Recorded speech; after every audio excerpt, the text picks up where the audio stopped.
Be ready, start.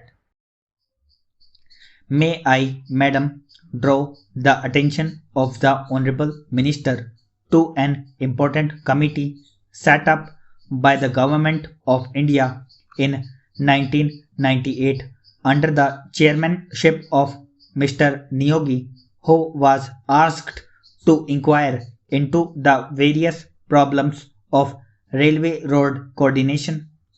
Their preliminary report appeared some time ago and it was even circulated to all the state governments for their opinion.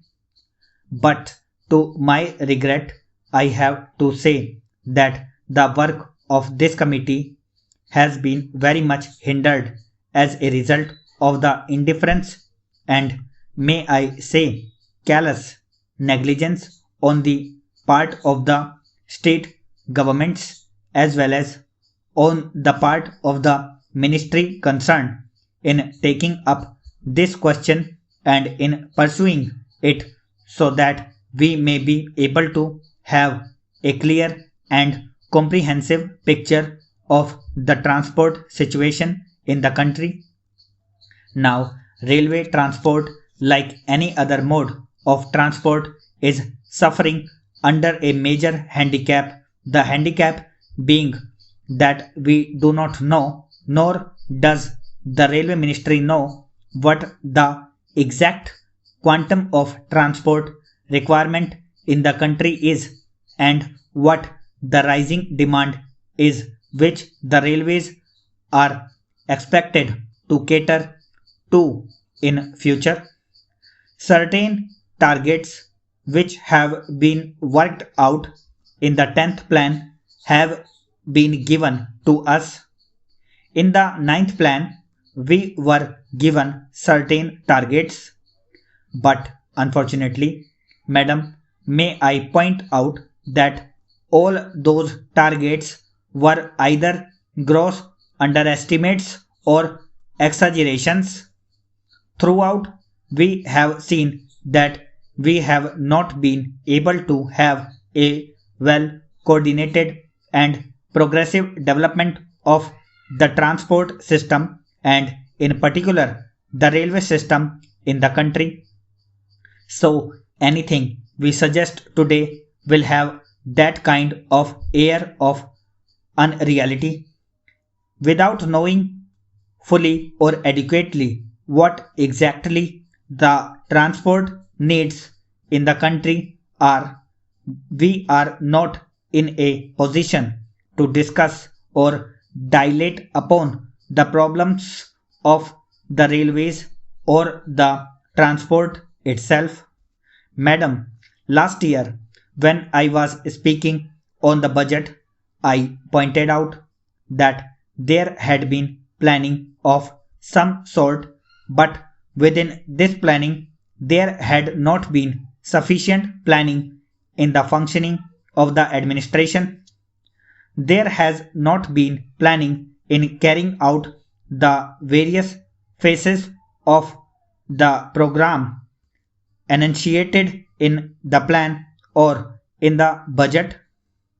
Frequently, we come across the statement by the Honorable Minister that the railways have not been able to fulfill certain things.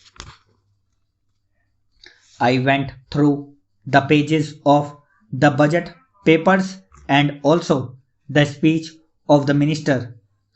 I came across the significant expression wherever there are failures or shortfalls in performance, we are told that these are mainly due to unpredictable factors or factors beyond control.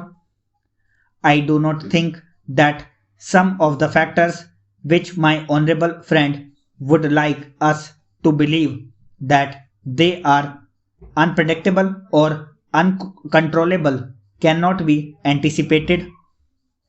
For instance, I may draw the attention of the Honorable Minister to one important fact, that is, we have been supplying since some time passed empty haulage for a long distance to collieries, to steel factories, and so on. We are told that this empty haulage is unavoidable, that we have to find empty wagons to steel factories and collieries to carry raw material or perhaps coal and the like. So, for a long distance, we find wagons going empty. But if there had been a research cell, an organization in the ministry to find out ways and means of utilizing these wagons fruitfully by avoiding bottlenecks in between, we could have solved the transport difficulty to a certain extent. I do not want to be told by the Honorable Minister that this is a physical impossibility. Even in the advanced countries of the world, every movement of wagon, coach, and engine is planned before it is put into operation. It is unfortunate and tragic that in this country, after a decade of planning, we have not been able to think in terms of planning while executing the works. Now, in regard to some of the general problems of the railways, I would say, first of all, that the rise in demand is so great that we have to be prepared to provide not only adequate but also effective transport facilities to our people. I need not tell the House that the railway transport system in general is greatly dependent or interdependent on the one decade. There has been one significant factor that has to be appreciated, that is, the demand for transport is increasing at a faster rate than the rise in the national income or the rise in production in any sector or in any industry. This is a factor that has not been adequately appreciated. Even if it has been adequately appreciated, no attempt or sincere effort has yet been made to carry out the fulfillment of the needs of all the sectors of our economy. Stop.